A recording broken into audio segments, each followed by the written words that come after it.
Don't underestimate the things that are happening in your lineage have an effect on your fertility and your conception journey. So in my case, my grandmother was 99 and she had Alzheimer's. She was about to turn 100, like 2 months before her birthday.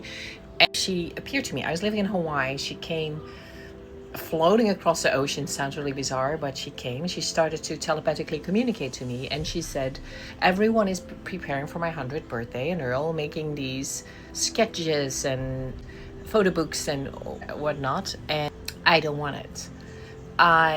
Because I don't feel seen. They're all thinking that I'm in my stupid Alzheimer brain. They're laughing, but I see it all and I don't want it. So she was voicing how she was feeling. I acknowledged her. It was like 2:30 in the afternoon. I told her, you can step. She said, I'm just in this mist that doesn't give me a voice. And I said, you can step out of this mist. It's only one step. You take one step. You can choose to step out of this mist. In that moment, I saw her take a step and enter the light. I mean, such a bright light around her.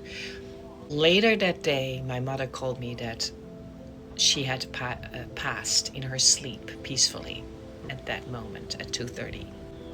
I went back to Holland to her funeral. Interestingly enough, I had booked a trip already, even though she was going to have her 100th birthday 2 months later. I knew intuitively.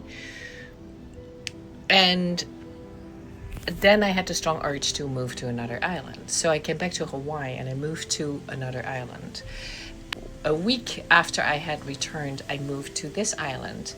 And the first day I asked myself, what am I going to do here? And this is where I got like the really strong voice, which later could have been actually my grandmother saying, this is where you're going to have children. I really felt that those two were connected. Her passing and my move to another island, my realization of becoming a mother.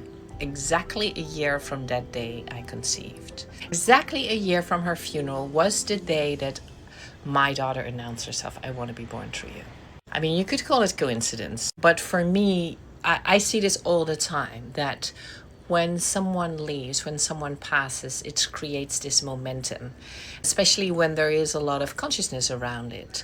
It becomes a more conscious conception.